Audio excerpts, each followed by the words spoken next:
then Dan Cole to my right. We will be sharing the presentation because this is a book manuscript in progress. It's a project. So I'll be starting giving a little bit of background about the project. We would welcome your input at the end. I'll be followed by Dan Cole, who will be talking about the attacks on liberalism, and Mike will give us some more concrete details about a plan for reforming liberalism. We plan to speak for about 30 minutes, and then we'll have a conversation. That's what we need to do. The goal is 30 minutes. You want slides in 30 minutes? Yes. So as you can see, this is the plan. We've changed it. I'm not going to start with liberality and liberalism.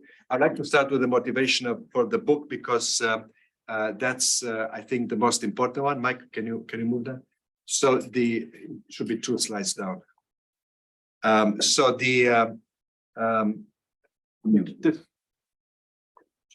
The talk that we went yesterday to, organized by the Federal Society, was about the future of liberalism. We've heard a lot about liberalism. Liberalism is in crisis. Liberal democracy has failed. Liberalism is dead. We've heard a lot of death certificates being issued in the last 10, 15 years on the right, on the left, and even in the anti-liberal camp. And I think the title of our presentation is and why. And we have a clear motivation for writing the book. So if you go to this slide, which is about the many deaths of liberalism, the previous one, we see that over time, liberalism has been proclaimed dead since basically 1860s. But we have here a few examples of such statements. In Blackwood magazine, 1900, liberalism is dead. In 1936, liberalism is dead. In 2012, liberalism is dead. And Vladimir Putin let us know in 2019 in an interview with Financial Times that liberalism is dead. Still dead. Still dead. Il est toujours mort, as the French say. So the question is, why so many pronouncements about liberalism, and what do they tell us about the nature of this beast, liberal democracy and liberalism in particular? Next slide, please. And you can see there are lots of books that have been published here. We heard yesterday Patrick Deneen, the author of this bestseller published by Yale University Press in 2018, Why Liberalism Failed. But there are many others that proclaim the death of liberalism. Yoram Hazony from the right, as you can see there, but there are others from the left. Roberto Mangabeira-Unger, who is the author of The Left Alternative. There are quite a few titles that have made good money out of proclaiming that liberalism is dead. So it's been a very lucrative industry here, announcing the death of liberalism. So we are motivated by this. So why so many people feel the need to proclaim the death of liberalism, apart from the financial motivations brought by the publication of the books? So we think that there is something serious going on here, and that's the motivation for our project. So we look at anti-liberalism claims from the right and anti-liberal claims from the left. So on the right, we've seen a number of claims that I think speak about the anxiety that people on the right feel about liberalism. Yoram Hazony, the author of a major book on nationalism and a recent one on conservatism, involved in the national conservative movement here, an Israeli political theorist, writes, the current political reality of disintegrating national states, ruined families, and eviscerated religious traditions is the direct consequence of the embrace of the liberal dogma as a universal salvation creed throughout much of the West. Note the emphasis in this fragment. Liberalism has eviscerated religious traditions, has ruined families, has disintegrated national states. So all of this is the problem created by liberalism. Patrick Deneen writes, liberalism was originally launched to foster greater equity, defend the tapestry of different cultures and beliefs, protect human dignity, and in practice generated what? It generated titanic inequality, reinforced uniformity and homogeneity, fostered material and spiritual degradation, and in the final analysis, fatally undermined freedom. Note the emphasis in these passages. Liberalism is responsible for undermining freedom, for fostering spiritual and material degradation, and of course, creating titanic inequality and homogeneity. Next slide, please. And I think that if you look at other critics from the right, you get the same series of criticism. Adrian Vermeul, who was the author of the book Common Constitutionalism discussed yesterday, wrote, while liberal society celebrates toleration, diversity, and free inquiry, in practice, it features a spreading social, cultural, and ideological conformism. Illiberal citizens trapped without exit papers suffer from a narrowing sphere of permitted action and speech, shrinking prospects, and increasing pressure from regulators, employers, and acquaintances, and even from friends and family. Rod Dreher, another prominent member of the right, writes, liberal democracy is degenerating into something resembling the totalitarianism over which it triumphed in the Cold War. And finally, Viktor Orban, darling of many people on the right today, wrote in praise of illiberal democracy. This was the subject of a famous speech he gave at Băile Tușnad in Romania in July 2014, where he said, we are searching and we are doing our best to find ways of parting with Western European dogmas, making ourselves independent from them, the form of organizing a community that is capable of making us competitive in this great world race. So these are the attacks from the right. They all converge towards telling us that liberalism has promoted spiritual uniformity and degradation, material inequality, and basically has eroded the foundation of Western civilization. If you think that these were only attacks from the right, you would be wrong to assume so, because the radical left, not the extreme left, the radical left also is tempted to make the same arguments. We've chosen here a number of passages from prominent representatives of this tradition, just to show that they are serious about their criticism. Pankaj Mishra, a prominent pundit, writes, liberalism is an ideology of propertied white men with institutionalized hierarchies of race and class and bogus distinctions between civilized and non-civilized people. The much cherished liberal order is responsible, in his view, for Trumpism and other forms of authoritarianism. It makes human beings subordinate to the marketplace, replacing social bonds with market relations and sanctifying greed.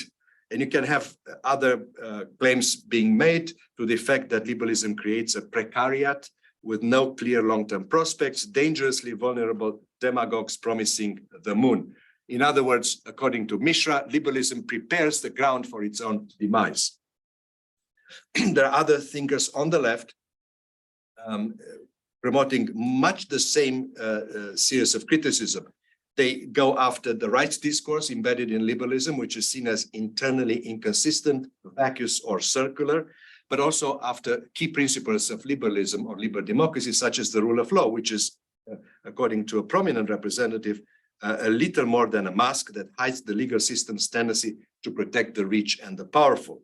The rule of law is also labeled by some critics as racist, and some go as far as claiming that what needs to be extinguished is the rule of law because it only protects the rights of the powerful and it undermines the rights of others. So all of this criticism, I think, are to be taken seriously. They cannot be dismissed as simply misunderstanding the nature of liberalism. And this is what motivated us to try to write this book, which we've been writing for a long time.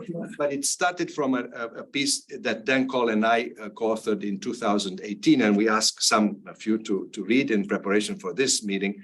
And that was the kernel of this manuscript that has developed into hopefully a book in the end. So Dan will take it from here to discuss the implications of these criticisms. Okay, so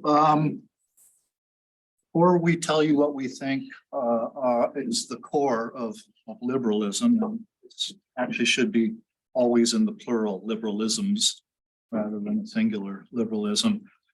Let me explain in the ways in which anti-liberals tend to get liberalism and liberals wrong, but also ways in which they get it right.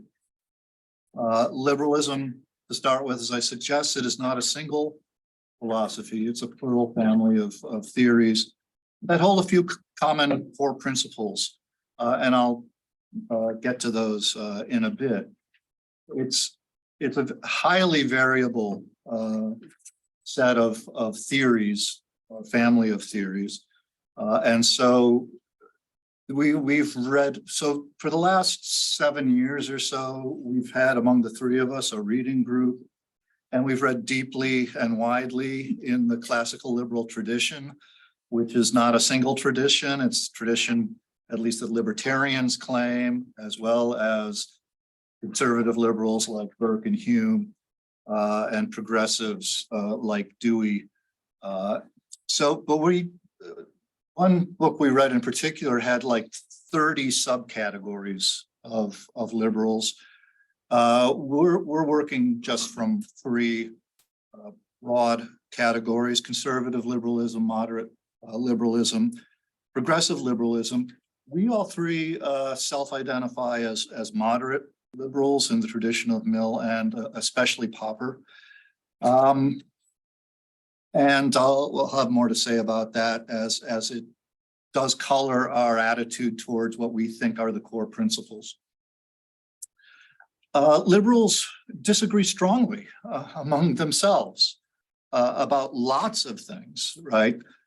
How regulated should markets be, if at all? The scope of individual liberty relative to social responsibility and traditions. Oftentimes, the anti-liberals treat the liberal tradition as saying it's all about individuals and nothing about social responsibility, which may be true of a few deontological libertarians like Murray Rothbard, Walter Block, but decidedly untrue of most other liberals, if we can indeed say that libertarians are in the classical liberal tradition. Certainly nothing Locke said or Mill or anybody else in the classical era of liberalism supports their view of the individual. The size and scope of government, not just with respect to intervention in markets, with respect to everything. Liberals disagree all the time with each other. The rapidity and scale of reforms. These are all issues on which liberals have very strong disagreements. Progressives and so-called neoliberals are always at each other's throats. And from a liberal perspective, that's as it should be.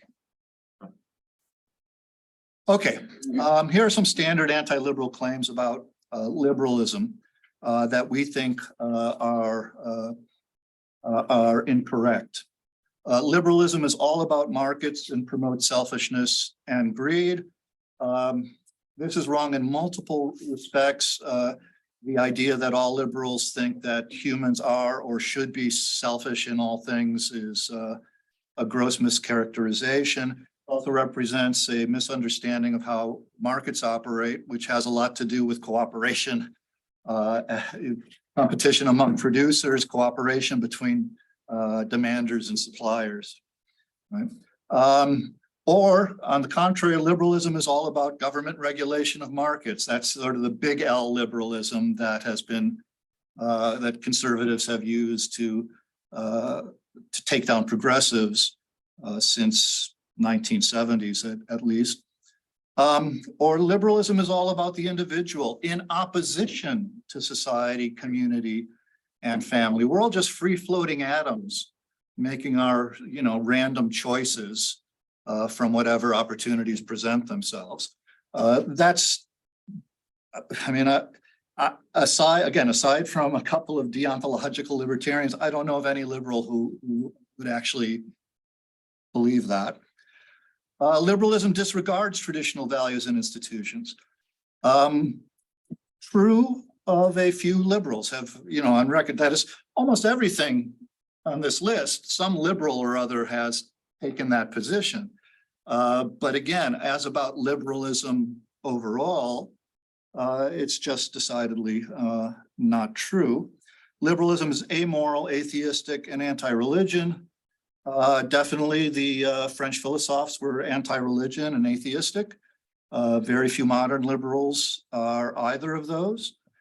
Where do we see the most freedom of religion? It's in liberal societies. It's not even in theocracies, where one religious denomination is validated over all others. which may or may not be tolerated even. Liberalism is a moral philosophy from the very start.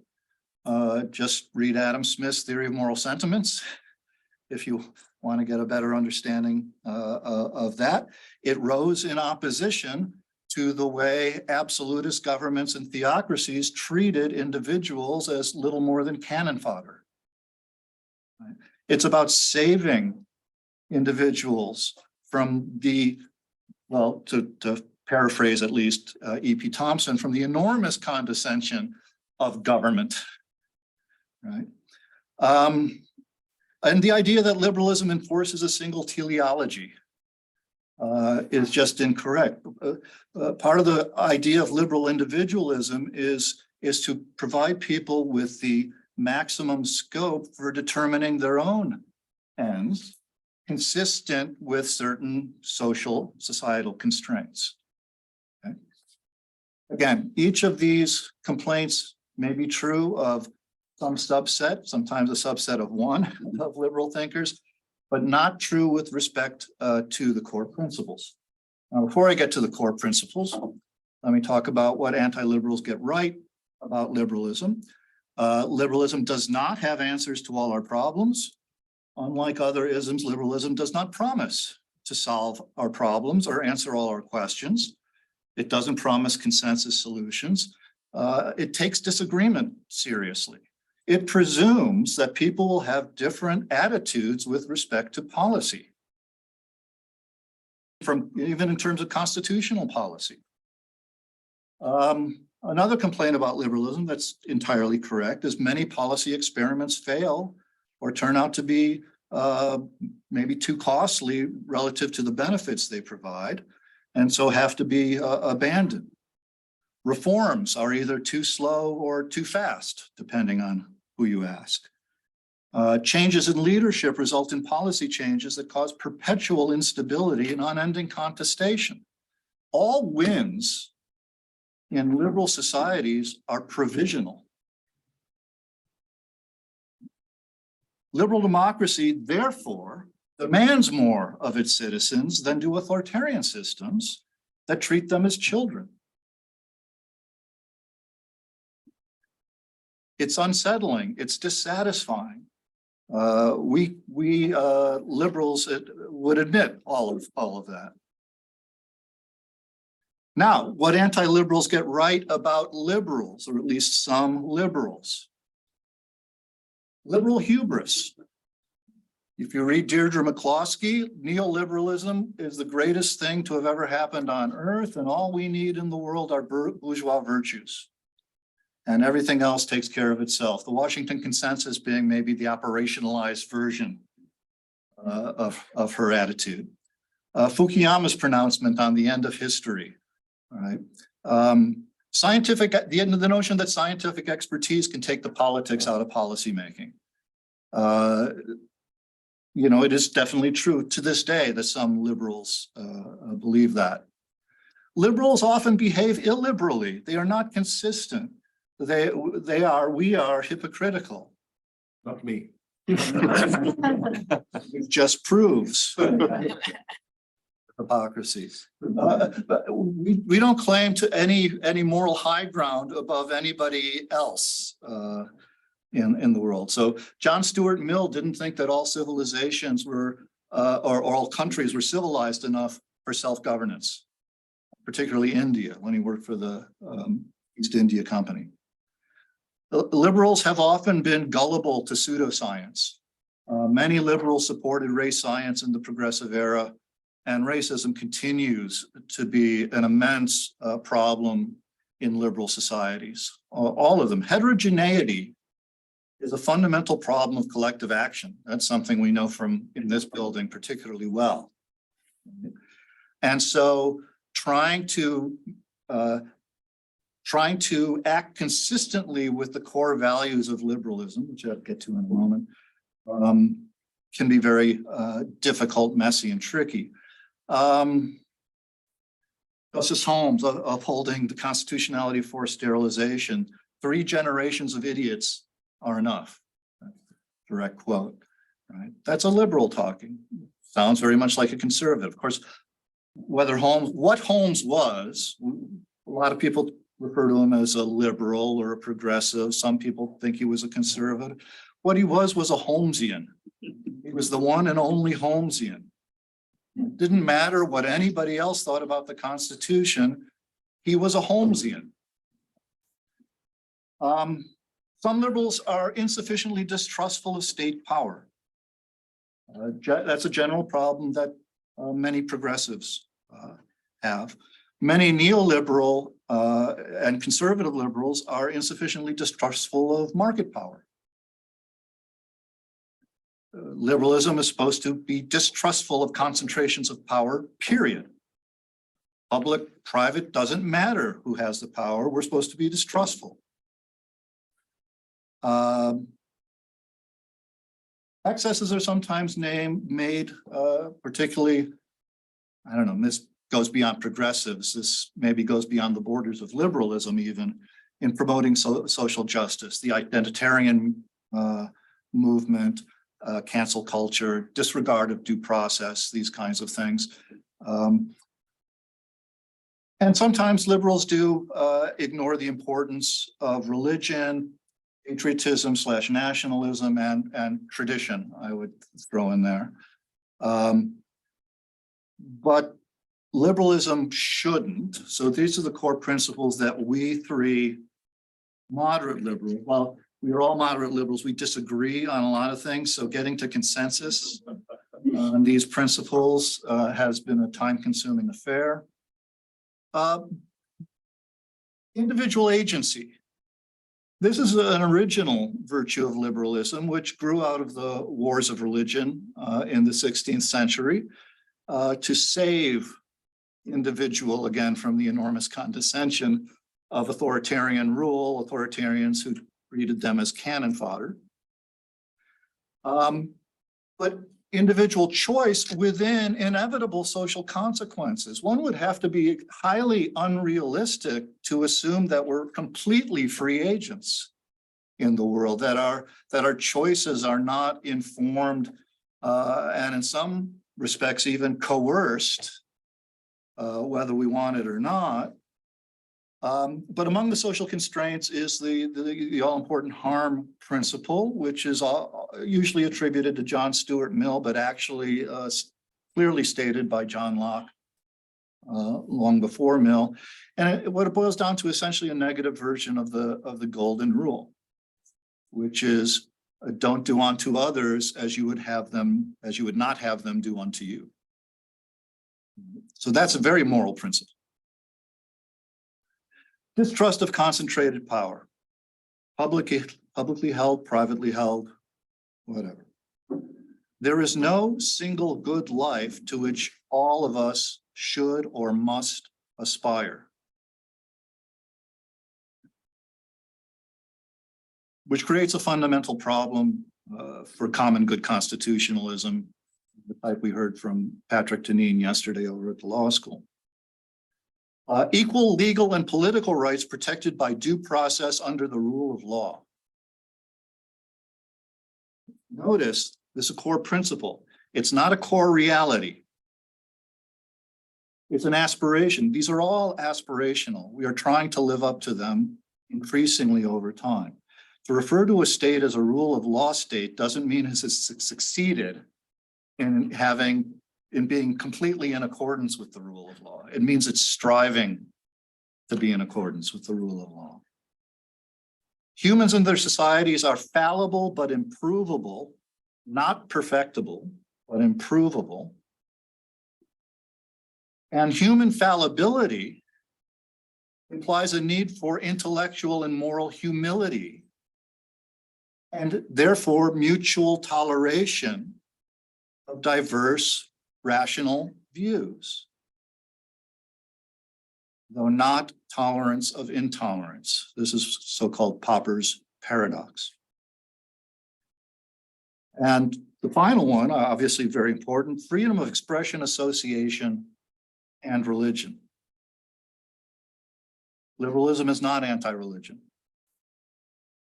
If liberalism was anti-religion and we have a liberal state, as Deneen referred to it yesterday, how could we have a Religious Freedom Restoration Act or anything of the kind? Now, sort of an aside here, a historical note. All this is at quite a conceptual, relational level. Liberalism's, as a political term, has only been in use since the first third of the 19th century.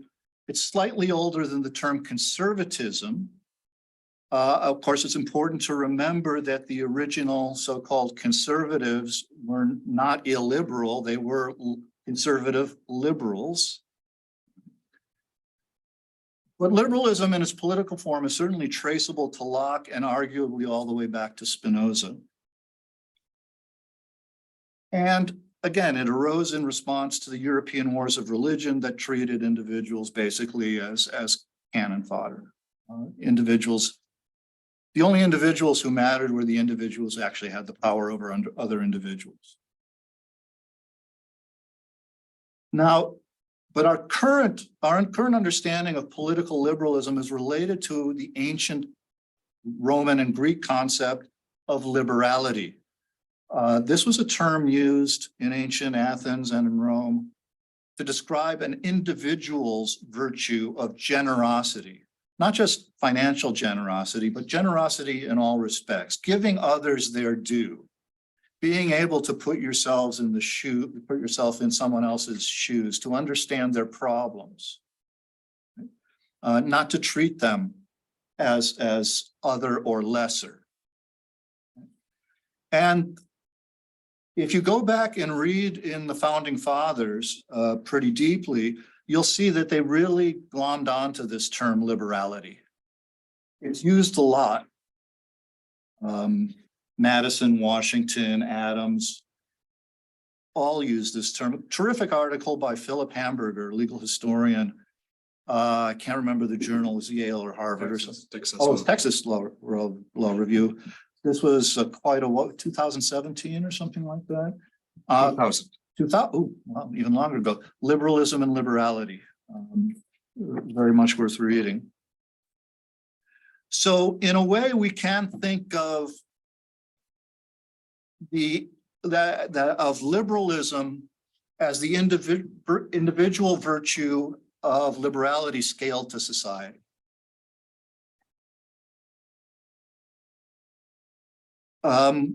So that gets us, brings in this idea of liberalism and moral sentiments. Adam Smith and David Hume and others of the late 18th century. Conception of benevolence and open-mindedness and humility. Ortega y Gasset referring to liberalism as the supreme form of generosity. What liberalism is not, it's not communism, it's not utopian, it's actually very pragmatic. Obviously, Marxist socialism replaced market capitalism, putting complete faith in political governors. So there goes the liberal distrust of government. By the way, the current party platform of the Democratic Socialists of America Party calls for public ownership of all economically important industries. And several members, actual members of the DSA, are also members of Congress. Theocracy and authoritarianism. Obviously, liberalism first emerged as a reaction to theocracy and authoritarianism, which tend to sacrifice the rights of everyone except a few individuals in whose hands power is concentrated. Again, therefore, violating one of the core commitments of liberalism, concern about concentrations of power. And like socialism, too much trust in a single set of governors. And here, when we think about theocracy, authoritarianism, we can think about Putin-style dictatorship, Christian nationalism, and even common good constitutionalism, especially as it relates to what is being called really neo-integralism, which started out in the Catholic Church as integralism, which is a theory that that the secular authority needs to be taking guidance from Rome.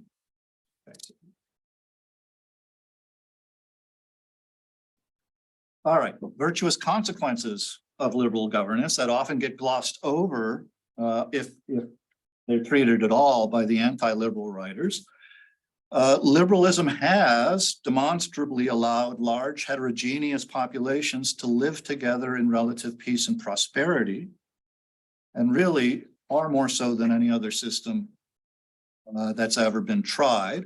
Yoram Harzoni may think small tribal entities are great, and we should go back to that idea of being in different tribes. It's not a great recipe for living together in relative peace and prosperity.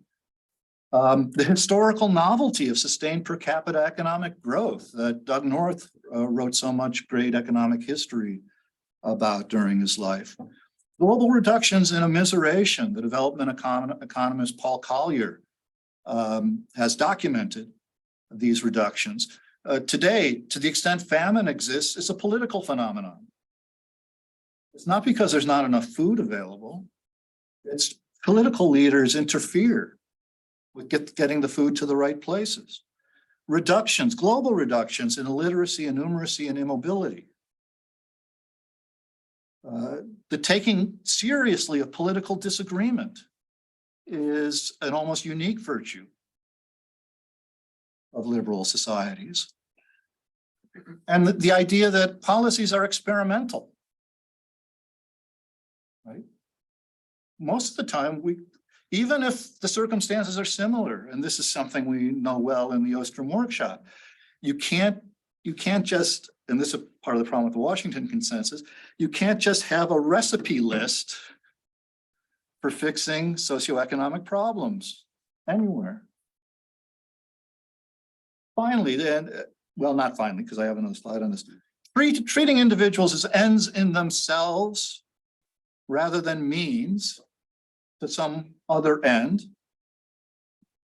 Individual welfare and agency are important, even if, and even though individuals are not completely autonomous, right? There's a huge center that's missing, right? The fallacy of the discarded middle or something like that. When we say to these old societies, you're treating individuals as if they're merely means, as if they have no agency, no autonomy. From there, the leap to treating individuals as if they are completely autonomous and atomistic. There's a lot of middle ground in there, and most liberals are in that middle ground.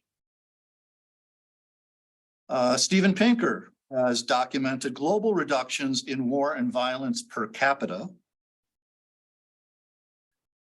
The creation of religious freedom, not merely toleration of minority religions, which we've seen in countries in past history, but freedom to choose your religion and to practice it unrestricted by the dogmas of other religions or by secular government.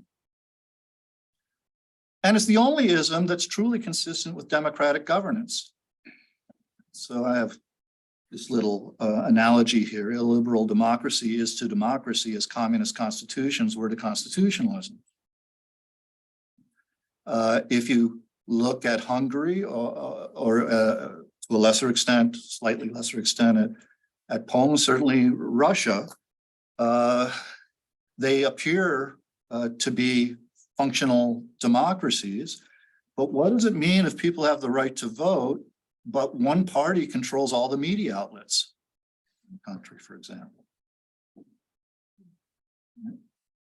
Again, another virtue of liberalism, always aspirational, always appealing to what Lincoln called the better angels of our nature, and therefore constantly motivated to improvement and self-correction. Right? The unkept promises of the Declaration of Independence, the Bill of Rights, and the 14th Amendment have provided constant reminders, always there poking us, that issues of political and legal equality remain to be resolved.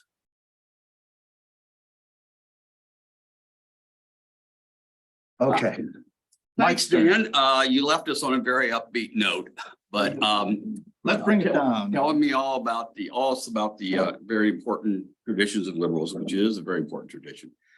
But I'm sorry to say I'm gonna have to take you all to a darker place for the rest of this talk. Okay, I'll try to be quick about this. But first, let me start about the rest of the story. The way we were going to finish this book up. We still had a couple more chapters that we haven't able to cover here yet. Be careful what rights you give up for X. Basically, the argument in that part of it was going to be, okay, liberalism's got problems, but you think you got problems now. Let's implement some of these anti-liberal policies and see how you like it then, and sort of make some comparative examples, just like the religion example you were using there. One of the examples I looked at in a early draft of the chapters I was working on was this anti-abortion activists who are willing to get their extreme bans at the cost of having, everybody in society serving as a vigilante and doctors paralyzed in terms of whether they can treat someone or not, and individuals all kinds of problems just from miscarriage and stuff like that. Tough issues for liberals was another sort of thing, that there are continuing dilemmas here. I thought the best example was what some people have called an extreme religious liberty to discriminate against other people. And that's being tested in the Supreme Court these days. Religious liberty, no discrimination, what trumps what sort of thing, and there are a lot of those kinds of things. The liberalism does, as Dan said, they don't really have the answers. And then "Don't Bet Against Liberalism" was the title I wanted to have for our conclusion.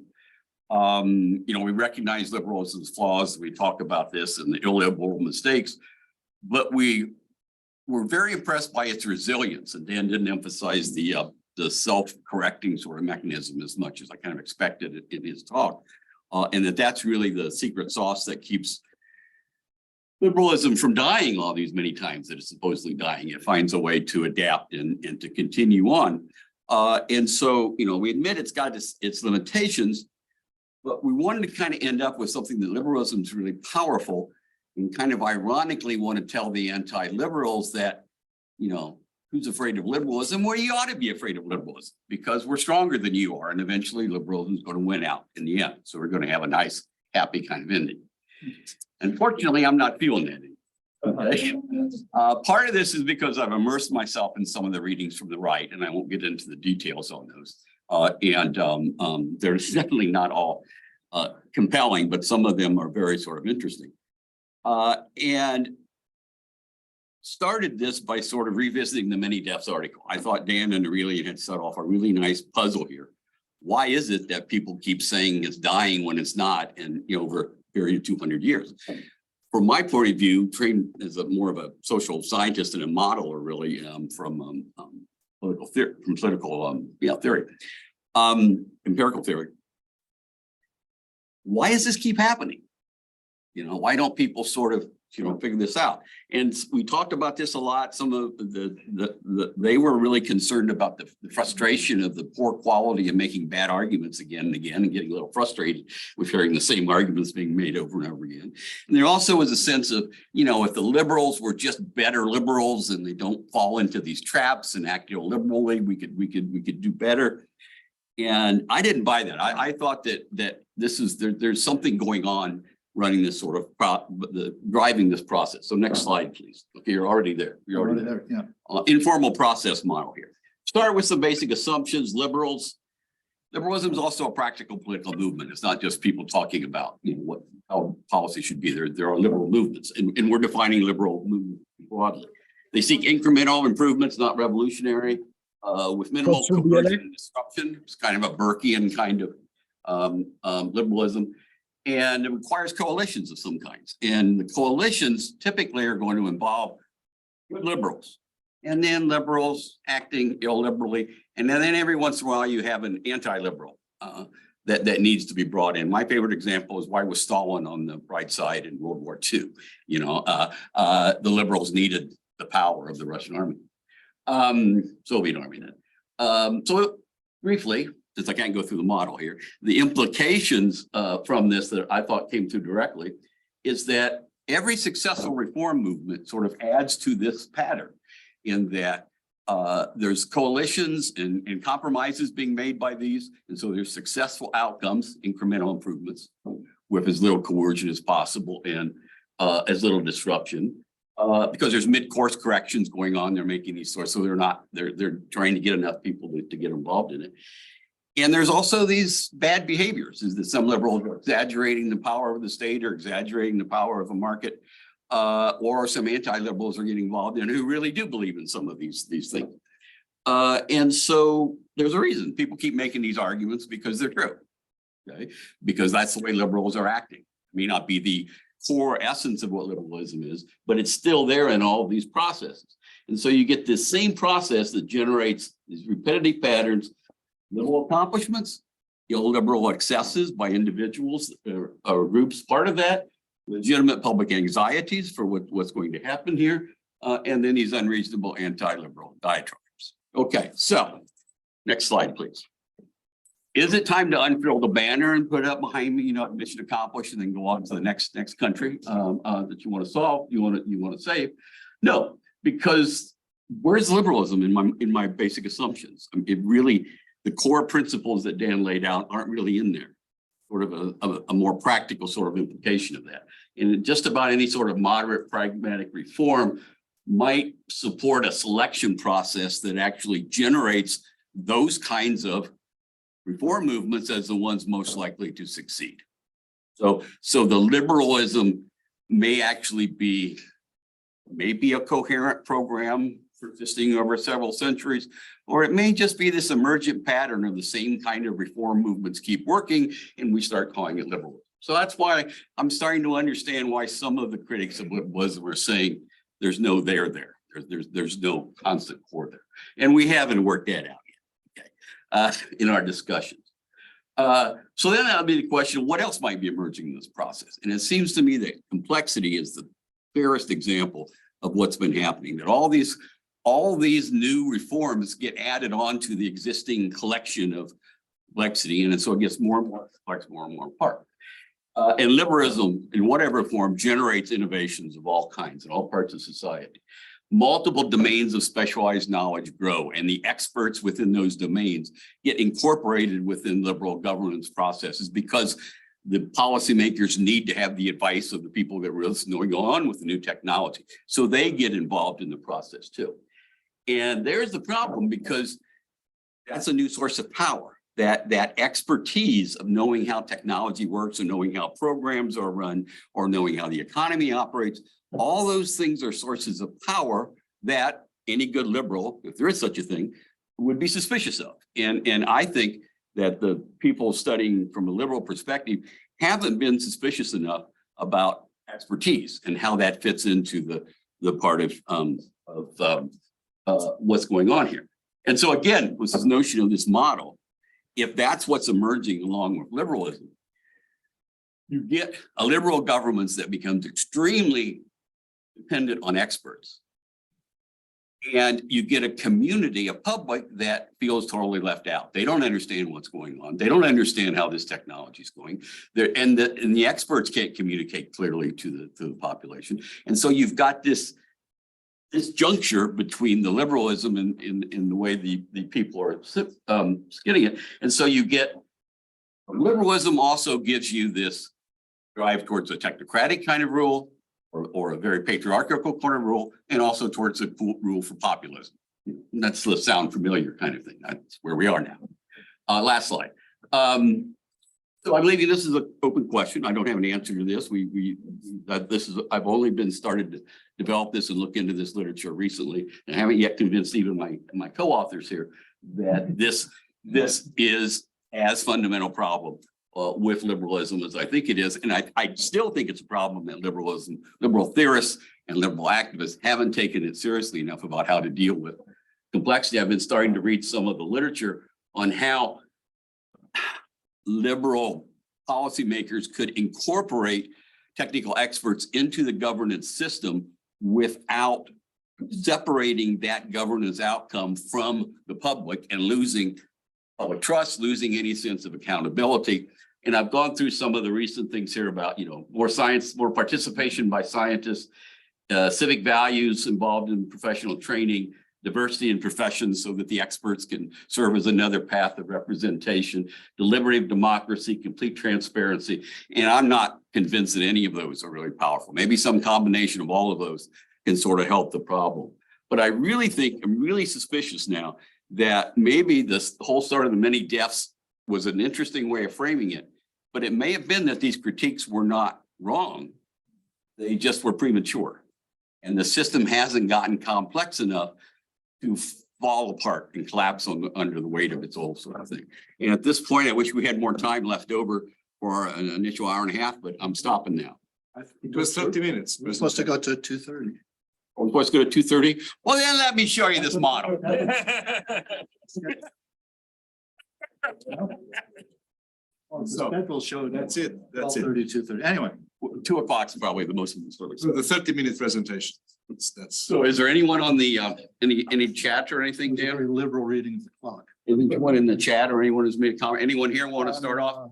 Sure. Les, go ahead. Yeah, let me start off. So there is an old saying, I think it's attributable to George Bernard Shaw, but don't hold me to that the problem of socialism is that it takes up too many free evenings. Exactly. Are we now facing the same problem for liberal? Or to put it slightly differently, I've got a column coming out next week and I'm working on a review of Richard Haas's new book. Is it the case that the column is about the Census Bureau's biennial survey of volunteering and civic engagement in the United States? It was released about 2 weeks ago and shows that only about 23% of the respondents report volunteering for a formal organization. The figures are a little bit better for a very broad measure of civic engagement, helping neighbors or friends. That's at about 50%, but if you look inside it, it turns out that only 10% do this once a week. I'm wondering whether, liberalism, I think as Dan so correctly pointed out, was meant to be a political philosophy in a sense for empowering individuals. Maybe we're at a point here where we have a growing number of individuals who don't really want to or feel they're incapable of or find it too risky to exercise that power. One of many studies in the wake of Putnam's Bowling Alone was a commission report. I think Bill Galston was involved with it and many others, titled A Nation of Spectators. Is the problem of liberalism that those who are supposed to benefit from it really don't want its benefits anymore? Well, that's a good question. Let me sort of react to that there is in some of the liberal tradition and many in the political scientists, the sense that, gee, I'm excited about politics. Aren't you? Isn't everybody's excited about politics as I am? No, no, they got other things to do. People have other things to sort of do. And so there is this sort of limit on how much time we can really expect ordinary people, non-political people to get involved in these sorts of activities. That's where the importance of trust comes in.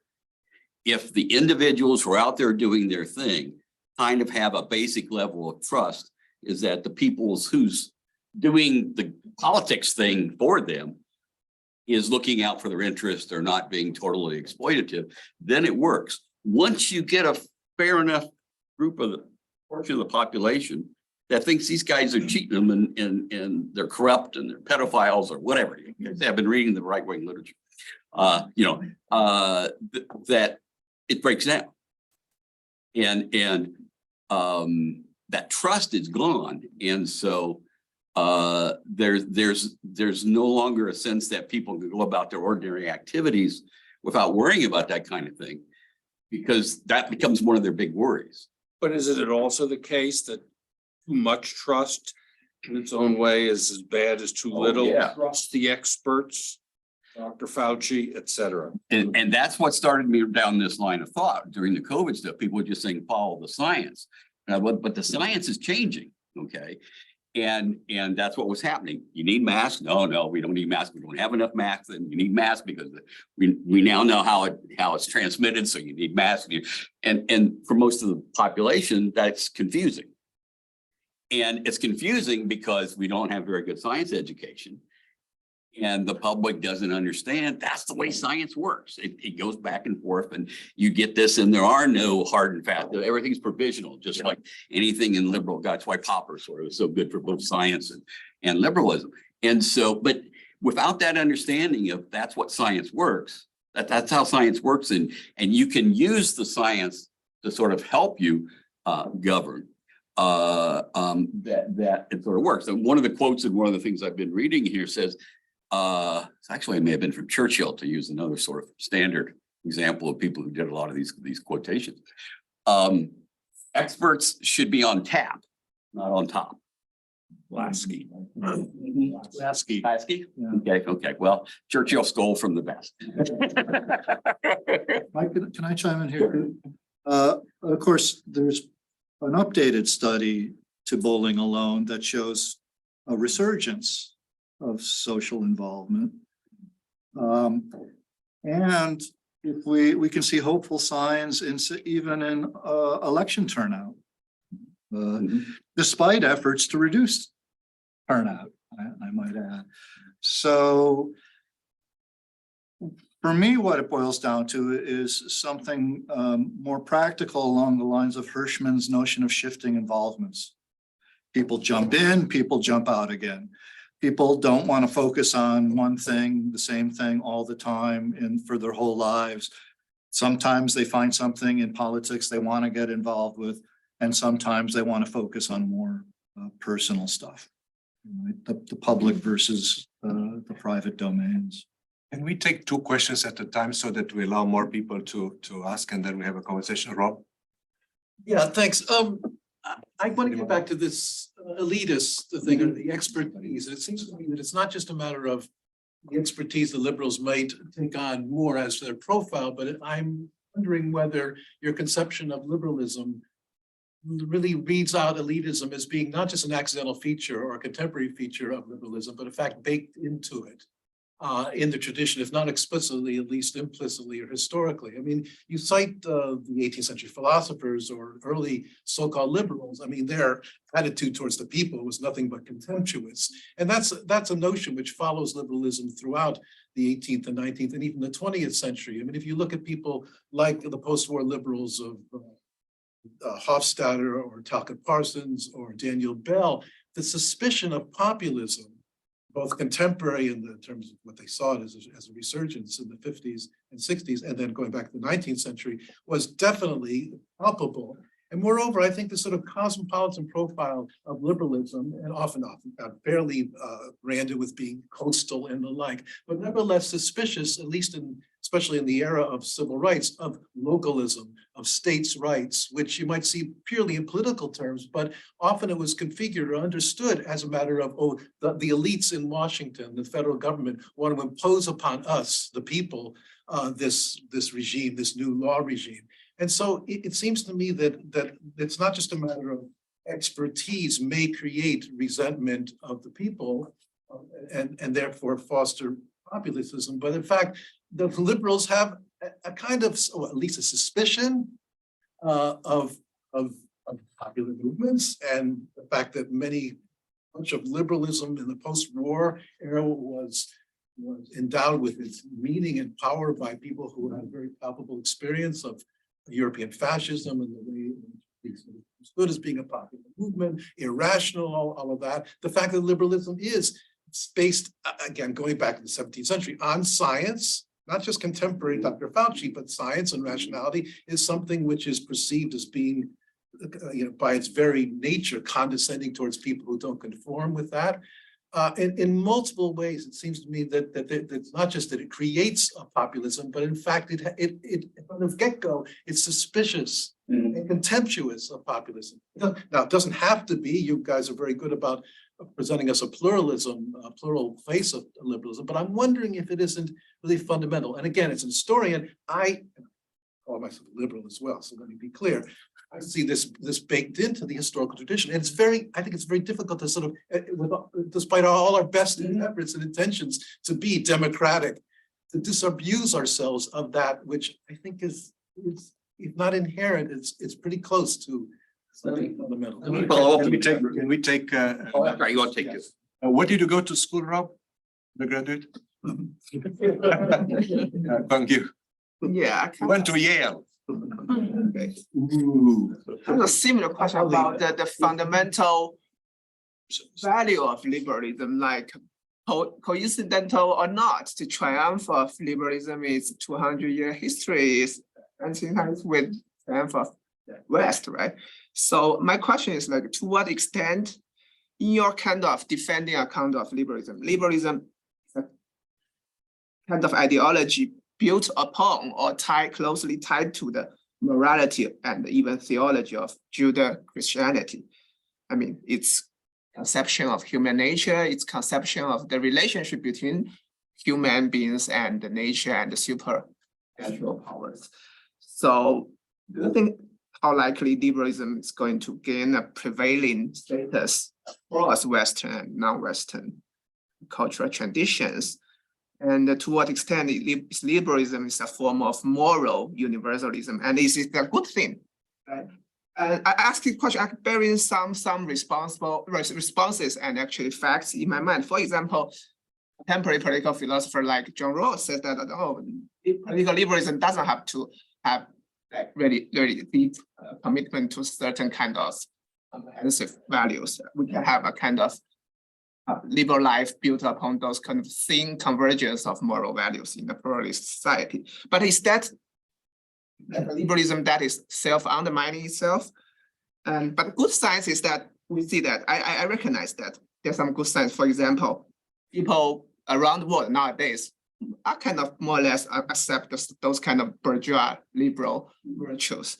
And we see that liberal constitutional government kind of took root in some non-Western societies, such as South Korea and Japan. But there are also some pessimism, such as what about the rise of Islamic fundamentalism? What about the rise of China, with kind of combination of Confucian and communist authoritarianism? Is the decline of the West also means that, does it mean a decline of defeat of liberalism? Mike? Yeah, just to go back to the earlier comment, I had exactly that same reaction in reading a lot of the dead white European males that these guys were introducing it to me, philosophers. Are you suggesting an essentialism there, Mike? No, I'm simply saying that we're all about to become dead white men. that reading Mill, Hume, even Smith, any of the others, they had an incredibly dismissive attitude. And Mill was, I think, especially notable though, because Mill sort of has this sense that he's the gold standard sort of, but he was trying to work out ways where people, intelligent people would get more votes than non-intelligent people. No. This was not Schultz and No. Not still Mill? No, it had nothing to do with intelligence. Education. It had everything to do with education and achievement. And part of the purpose of that was to encourage everybody universally to seek more education and achievement. See, that's how we can reinterpret these things. Let me add to Rob's. Rob is a great tennis partner, by the way. Not so good historian here. I want to challenge you that in the 19th century, the ministers of education in two key countries, in Germany, Prussia and France, were liberals, and there was a clear connection there between Bildung and Besitz. It's true that on the one hand, this liberal, as you point out, the tension between liberalism and democracy is baked into the way in which liberalism has emerged, but liberalism democratized. And it's not a coincidence that the primary education law in France bears the name of François Guizot. and Wilhelm von Humboldt in Germany. I think the 20th century gave grounds for reversal of that, given the. Maybe. I think historically speaking, liberals are on firmer ground than you. I would also mention Condorcet in the 18th century, right? Universal suffrage, including for women, right? Centuries ahead of his time. Outlier. Yes, yeah, definitely. But I think the question raised by Kwang Yu is an important one as well. So I think the historical one is a challenge because indeed the tension between liberalism and democracy existed and exists today, but also the connection between liberalism and the Western civilization. And I don't have an answer there about whether the decline of the West would mean the decline of liberalism or not. So the question is, I mean, there's clearly a tension, I think, between liberalism and democracy, but you don't find one without the other either, right? So Not for long. at least not for very long, right? And so it's, as Mike was stressing, the relationships here are highly complex. And to develop a total theory for working out these relationships has proven disastrous on every occasion. What Popper referred to as piecemeal engineering, muddling our way through more or less, is what has led to progress, both in terms of the liberality of society and the level of democracy that we see in society. I think what I would add to Dan's point, and this is what motivates us to write this book, whatever that is in progress, is the fact that it's incoherent and I think incorrect to talk about liberalism in the singular. And I think that what critics of liberalism like Patrick Deneen and others have done was to create a straw man and ignore this multi-dimensional aspect of liberalism. There are different aspects, different dialects of liberalism. What kind of dialect might work in, let's say, Southeast Asia might not, the same dialect might not work in Latin America or in Africa or in Eastern Europe. So I think that what we want to do is to complexify this discussion from a historical perspective.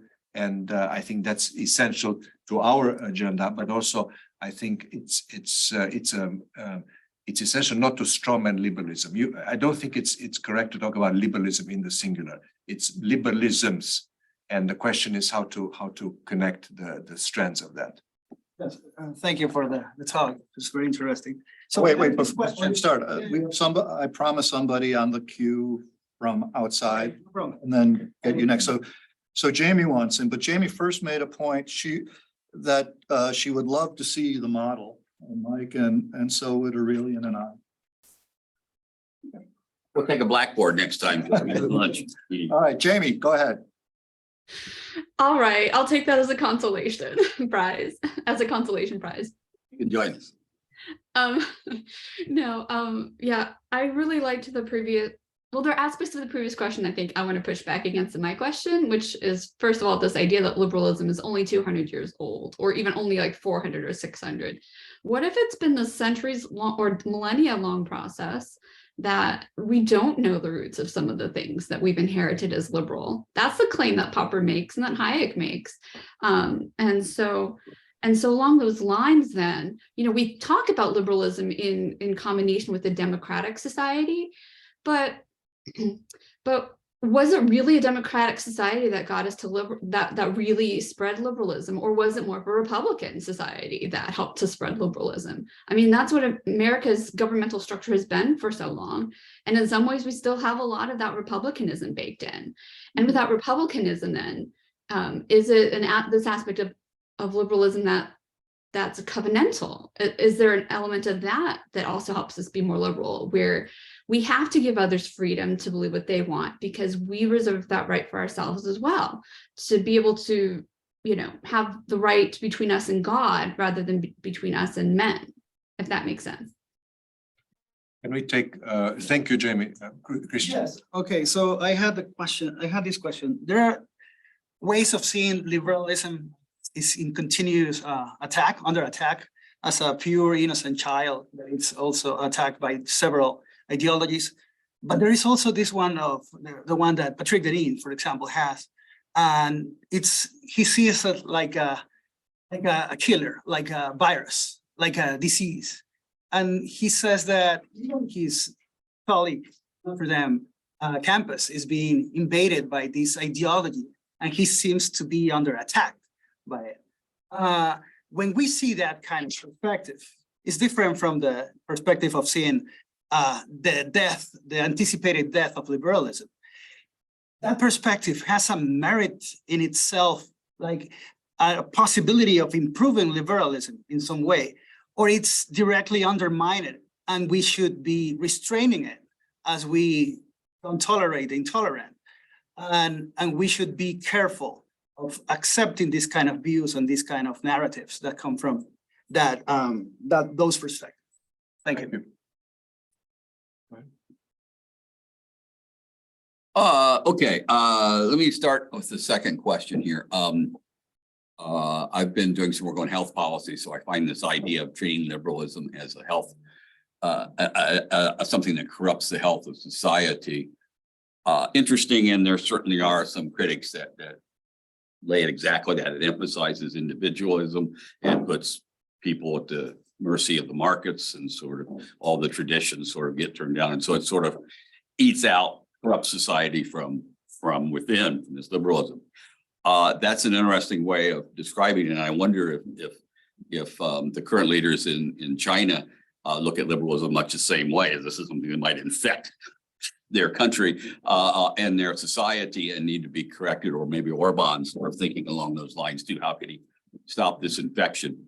Certainly Putin. So I think that's one way to sort of approach that. The question on, I like that contrast between an innocent child or a disease. I don't have any more on these, so I don't remember what Jamie's question was, so. About republicanism. Oh, you guys can take the republicanism stuff. Sorry, y'all. I put a lot in that question. I think part of that's like my COVID recovery brain kicking in. I'm sorry. I think I can address both questions in a way. So it seems to me that what we want to do in this project is to say that there are many different liberal languages, and we need to take them seriously. And they emphasize different things, and we need to underscore what those things are. Some liberals, and this goes back to Rob's historical question, emphasize individual responsibility, and that comes from the, let's say, classical liberal tradition. Some emphasize toleration of different conceptions of religion, of good life, and so forth. But some emphasize the cultivation of individuality, and this is Wilhelm von Humboldt, John Stuart Mill, and others. Some emphasize limited power. This would be Locke, would be others as well. The pursuit of greatness and excellence. I mean, there are some interesting liberals, Matthew Arnold, for example, who is a kind of a liberal, who looked for, light, sweetness, culture, and as a kind of a rampart against anarchy. And we can look at liberals who emphasize equal respect and dignity and social justice. So the Republican language is one of this that emphasized kind of a connection between the individual and the community. But there are other liberal languages that do not.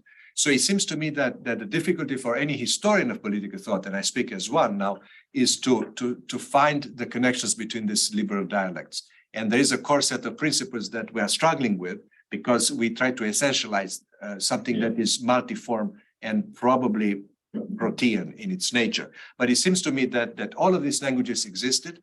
And I think that the task of historians is precisely to bring them back to the light and to make the conversation more complex. I forgot to mention there is a strand of aristocratic liberalism as well. And I think that, it would be Jacob Burckhardt, Tocqueville, and Mill. So all of these are important, I think. Yeah, and I have disagreements with these guys all the time about the age of political liberalism.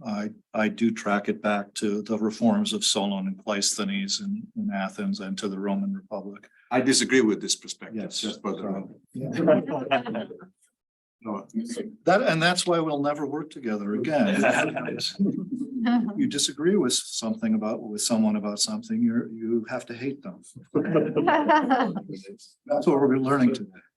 So, okay, go ahead, and then I have a question for Mom. Okay. So a number of this is all kind of related to this question that I'm coming at in terms of the project as a whole. Because I'm a little unclear, is there a distinction between anti-liberal and not liberal? Because to be quite honest, I think your portrayal of liberalism is a little disingenuous in some areas, particularly with the description of the DSA, which is actually an umbrella organization that has everything from almost hardline Stalinist statist socialist to pacifist anarchist. So I'm a little unclear. Remember? Okay, that's fine, you know. You can come out. But this is my concern. This is the same notion with the idea of embracing republicanism into liberalism. You can look at republicanism as not being liberal, but also not being anti-liberal. So I'm a little unclear because I think at least in terms of framing the project as a whole, you're running the risk of kind of like, yes, you're focusing on the right. And I think that's what you actually have to do because it's much more dangerous. But then all the stuff on the left is a little unclear. It really wants us to really focus equally on the left. He's been really pursuing that with us. They've been focusing on the right Yeah. excessively, so I try to balance that. Yeah, but your point's well taken about how we frame it. You did the slide with the Democratic Socialists of America. I did do that slide, but I So- was putting myself in your mindset. But no, I was thinking in terms not of the broad constituencies, but the actual party platform. That's what I was referencing directly. But yeah, well, the only reason that I point that out is just because that's an organization where you have some figures that are clearly anti-liberal and some that are not anti-liberal. Yes. Right, although, again, the organization as a whole refused to endorse either candidate in the 2020 election, saying they were essentially the same. Which to anybody who has actually eyes and they're open would think, how can that possibly? It's not a well-run organization. Okay. Anyway, You know too much about this organization. my old friend Al Mans is online. Oh, okay. Wants to get in with a question or a comment. Thank you very much. I've enjoyed this discussion quite much. Having known Aurelian and Dan and Mike in the past, I'm very excited about listening to your debates and the discussion about it. I have a problem, though, with the whole notion of liberalism has been conceived as a theory. And it has always been my contention that it is a set of proposals or propositions or principles that we may be guided by, or make a distinction between normative theory and positive theory. In other words, normative theory is what we ought to do, what we ought to be, how we should behave. And then the positive theory where we try to get a theory that explains things and we can predict from them what takes place. Basically a set of hypotheses which may be studied and determined to be explained a phenomenon if we find that it has some validity. I don't think liberalism does that. I think it's a framework, it's a set of principles, and I think all of you have justified. I mean, to me, you have convinced me that's what it is. It's not a real theory, but I can understand why the term theory is used because it's been used in the past. But it also causes confusion. And I think that's part of the ambiguity or complexity that generates differences of opinion about what it really is doing. But nevertheless, I may be wrong about that. I would be interested in hearing your reaction to what I've just said. Thank you, Al. I think there is something really important in the point. I do think there are liberal theories. Liberalism has been described in the past as being the political version of the scientific method. Now, I think that's a little too stark, a little too simple. But Mike in particular, but all of us sort of have a process orientation to liberalism as well. That is, it's a process for solving problems at the community level. So I think that's pretty much in line with what you're saying. Whether liberal theories I mean, I suppose if you believe that liberalism is the political version of the scientific method, then liberalism should generate testable hypotheses. Mhm. And it does in policy. This is something that Popper said and Lynn Ostrom said as well. Every policy is an experiment every time. Right. And so I guess in that way it does. I don't know if that's a satisfactory answer at all. I can add one thing, Al. The essence of liberalism, as I understand it, and I think Dan and Mike subscribe to this, is a set of principles here. So let me state them as clearly as I can. Toleration, freedom of thought, freedom of opinion and press, fair play, discussion and debate in lieu of violence, okay?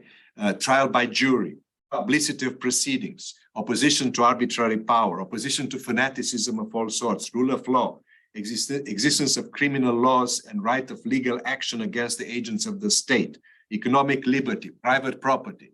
All of these are part of what we understand by liberalism. And there is also the process, the scientific part, like reliance on real facts rather than fake news, truth rather than obscurantism and so forth, and bias. So I think it's important to state this complexity up front to avoid simplistic criticism leveled at some aspects of liberalism. Who doesn't want limited power? I understand. I think I understand what you're saying, Aurelian, but I still have a problem with the idea that treating it as a theory, because I think the theory explains a phenomenon. Yeah. It explains a phenomenon that we see or understand in society, and we can even predict things from it. But in the sense that the terms in which you mentioned to me here, those terms, I appreciate that, but I still see them as principles by which we are guided by, and it's more like a framework, if anything, for example. Al, I think you're entirely right that it's not a theory, it's a governance system. Yes, and I can agree with that. I can agree with that. Yes. Right. It's a governance system based on certain theoretical and even pre-theoretical commitments. Mhm, mhm. I have a question about what liberalism is not. I accept that there are liberalisms, but what is not? And here my question is, do you think that if you want to make the case for liberalism, you should even call out some movement as not actually liberalist? And I will use the example that you mentioned. China and North Korea are self-proclaimed democracies. Nevertheless, we don't see them as democracies. Otherwise, if they would, I could say that most people in the world who live under democracy are badly governed. And in this way, I would legitimize democracy. So shouldn't you be doing the same and call out some movements who self-proclaim liberalism but do anti-liberal things? Nick? Yeah, thank you. Yeah, so just, and this relates more to the right critique of liberalism, but it seems in a lot of ways, and a lot of what we maybe heard yesterday has to do with a broader just critique of modernity and conflating that with liberalism. And I think this is relevant because there are a lot of liberals that I think have more to do with ancient political thought than modern. Think about Montesquieu and a few others. And even Lincoln at a few points. So I wonder how this maybe mix-up might relate to what Professor McGinnis was saying about complexity, because modernity certainly promises a great deal of complexity when we think about, effectual truth and things like that. It allows just new limits when it comes to the sciences, and here I'm thinking especially of Bacon and where we proceed from there. And just, I wonder, is there a way that you can make an appeal to those critics of liberalism from the right, that there are these, lasting principles in liberalism that aren't mainly good? This problem. Thank you. Yeah, so if I can respond to it on, initially, I think what you're describing comes under the category of be careful what you wish for. Right, and which is a chapter title in our book that, as Mike suggested, we didn't really get into, which is all the problems of illiberal societies, including false democracies or false constitutionalism, which we saw throughout the socialist countries of Eastern Europe for 60 years, 50 years. And on the question of modernity, I've always been thinking and suspecting that those who criticize liberalism along some of the lines like spiritual degradation, whatever, don't feel at home in modernity. And they have this politics of nostalgia based on a model of an idealized past or something that is gone. And I do think that the emphasis on complexity is good for our project, because this fear of complexity is prevalent in many critics of modernity. They want to simplify what is otherwise an obscure world. But the critics of modernity also tend to cherry pick what they like about pre-modernity. Right? It's not that pre-modernity was not complex, right? I mean, just take a single issue, abortion, which is a difficult issue for liberals, frankly, especially as viability comes, right? Because then you've got two competing liberty interests going on there.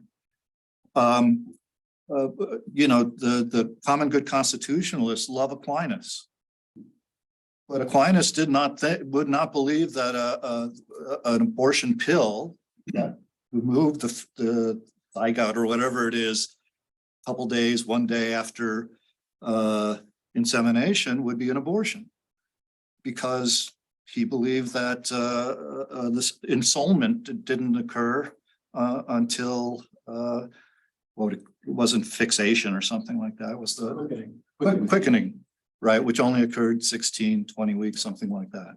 And that, in fact, was the common law rule from the 13th century until the 19th century, when we got the Second Great Awakening, and then everybody started passing these abortion prohibitions.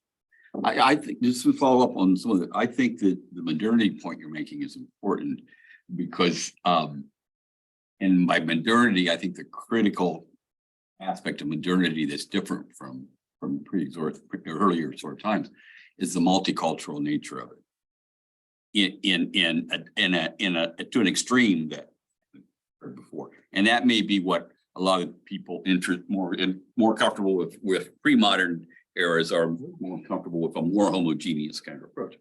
And one of the things I've seen argued by especially some of the folks over at George Mason is that polycentric governance, okay, which kind of gets talked about around here occasionally, which is definitely a liberal form of governance, I think pretty clearly, and that's certainly what Peter Boettke and Paul Gaglicia sort of argue, is sort of like the perfect system for governing multicultural societies in ways that cultures don't end up shooting each other. Now that may or may not be true, but there's a natural affinity between liberty and modernity. And again, if my selection model has any sense, as modernity is getting stronger, then this problem of liberty is also moving forward. And I want to go back to the point about what's not liberalism. We've had some discussions on this. Not all reform movements are liberal. Okay. We pretty clearly argued that the eugenics movement, which was a reform movement, was not liberal. And Dan, I think you're comfortable making the argument that a lot of the progressive movement in the US was not really liberal. I think we talked that. I don't know where I am in percentages, but at least, that may have been one where we were deep into eugenics was part of that. Eugenics was part of that. Gustavo and Jeff, and then probably we'll conclude. A couple of comments. So the first one is, I think at some point you are going to face a tension between saying, well, there is a diversity within liberalism, but I want to come up with some core features. So be careful with that, because essentially you can easily go into a situation in which, well, I can always defend liberalism in that way. So it's kind of, well, if you are criticizing this point, no, this is just a particular author. So in that case, I would say, well, you should only consider true criticisms, those that attack the core things, and then disregard the other ones and focus the ones that go to the core. Second thing we need to connect it with the core, be careful because they are in your core principles, you can have a lot of trade-off. So more in one direction, less about the other. And that's a point I think you should put more emphasis, like liberalism is about compromises to some extent. So how you compromise those core principles is probably one of the key ingredients. So I think part of the core principles should be about how you deal with those compromises. Right? And it's the core principles in the aggregate. Yes, exactly. So, Lens design principle.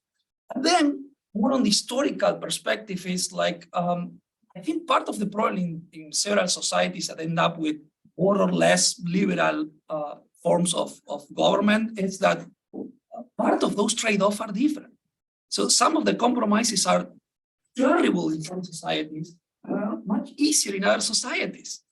As opposed to second explanation, it's lack of ideas related to liberalism. I think you should discuss that. That's very important. Like, it's a country. So let's say that in a country that you are in a relatively non-liberal equilibrium. You are non-liberal because you are facing very stringent trade-off that you can be a little bit liberal in one dimension and then you have to be very authoritarian in others, or you don't have a history of liberalism. It's a question of ideas, or it's a question of kind of more materials constraints and historical trade-off, because this puts you in a very different theory of why you end up more liberal or in a less liberal society. And I would push you to think harder in that dimension in the book. Thank you. So, Jeff. I feel like I would rather hear the answers to that question than hear the answers to my own. And mine are kind of narrow points, which I feel uncomfortable about also, because some of these are great points from a larger point of view, but just on a couple of things that are sort of related. So you had on one slide in one line, atheism and morality, and it might be helpful, and maybe the book does this. I know this is a very condensed overview, but pointing out the other sources of morality that people might be looking to as liberals, as opposed to the religious sources or the ones that are not, and so having them on the same line kind of made me uncomfortable about the presentation of those. Just on that discrete issue, liberalism doesn't want to push anybody away from religious. Yeah, I understand that. Religion for religious choice. This is a fundamental misunderstanding that anti-liberal, especially on the right. Right. But yeah.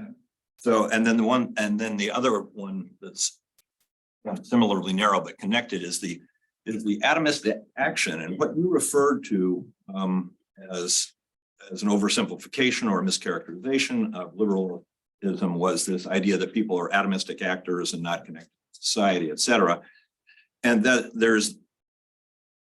I think you're perfectly right about that. I have no problem with all about that. But there is a difference, and I ask my class about this every year in land use controls, but do you value something other than the effects on human beings, or if you want to include whales and some other, as individuals, or is there something, I mean, everybody values that, or almost everybody in class values that, but some people value something more than that. For example, are we doing God's work? Or are we doing something in favor of the nation? And I try to get them to distinguish between the benefits to the nation as reflect then on the individuals within the nation, and the benefits to the nation itself as a thing. And so, and one of the things that I'm not clear about is whether there is in the liberal tradition a focus on saying, no, what matters is humans. And there are lots of things that help us get to that. There are lots of ways that humans believe that are good and social, but we don't care about what God says, or we don't care about doing the work of God. And that might be, or might not be, I'm not sure, one of the goals. So I want to just separate the way humans behave, which is clearly not atomistic, but from the goals that liberalism might have as to what matters in the end. Well, my own answer to that question, which these guys will probably disagree with, is sort of bifurcated. On the one hand, I think you're identifying issues with which liberalism has not successfully grappled yet. That is the value to individuals of other species, right? for example, with respect to people who think what God wants us to do raises the same questions as Pascal's wager. Which God are you talking about? And is that a trump? Right? Is it a discussion ender? Are we not allowed to have any more conversation about what we should do after that pronouncement from on high? Same issue with natural law. Whose natural law theory is right? The Catholic churches, the human rights advocates. Natural law, I mean, there probably is. There are certainly laws of human nature. Well, I'm not sure what they are entirely, but I think humans have some kind of nature that explains why getting away from violence is so very, very difficult. But I don't know. Even if it's something's claimed to be a natural law, and I think here's an aspect where Catholic Church is clearly liberalized. Well, or not even liberalized, because Augustine said this. Just because it's natural law doesn't mean it trumps positive law. Right? Do unto Caesar. And that's been a sort of constant theme in the church, even though it's often not been a majority theme. On Gustavo's point, our approach is influenced by Edmund Fawcett's book, Liberalism, The History of Ideas. So I recommend you take a look at it if you are interested in pursuing the conversation along those lines. You don't have to, but he identifies classes of issues, not core principles. So this is, I think, where we need to refine our approach. You can have an emphasis on the diversity of liberalism, and then a series of clusters, maybe enduring clusters of ideas that have been at work throughout time. And I think that the two are compatible. I'm a little bit uncomfortable with making a bid for a core principles of liberalism, as you point out, because there's a tension. But I like the way in which Fawcett does that in his excellent book, by the way, Liberalism, The Life of an Idea. He also has a corresponding book on conservatism, which I think is less good. I want to second Gustavo's points. The concept about eventually these core principles. We just had a whole slide of core principles. There's no reason to expect those are all going to be consistent with each other in all circumstances. And liberal governance is all about making trade-offs and figure out which sort of principles come in, which one you weigh more on the other. And that's really what the discussion is supposed to, that's critical to liberal sort of deliberation comes into. So there's no reason to presume they're all consistent, which is another reason why Al's right that it's not really a theory, because a theory is going to have a systematic sort of set of relationships among what are the most important causal factors and things like that. And that's not, we're nowhere close to that. But that important point about trade-offs and potentially inconsistent principles is, I think, absolutely critical, and makes it tough to write a book about the core principles and how they get revealed in liberal projects. We haven't talked about our core principles at all in terms of evaluating existing systems. The way we distilled them from all the readings we were doing in the classical liberal tradition, right? So we're saying on what certain principles do all or nearly all liberal theorists or thinkers agree, right? And those are ones that we were able to come up with, at a certain level of generality. But it's a good idea that you have, and I think we should think of them as maybe being evaluative criteria for, the extent of liberalism in a governance system. But we don't really know the universe of liberal thinking. We don't. So we can't really distill the core. Or the universe of governance systems, which, I think this is a great way for us to stop because you've gotten the three of us arguing with each other. Thank you very much for this.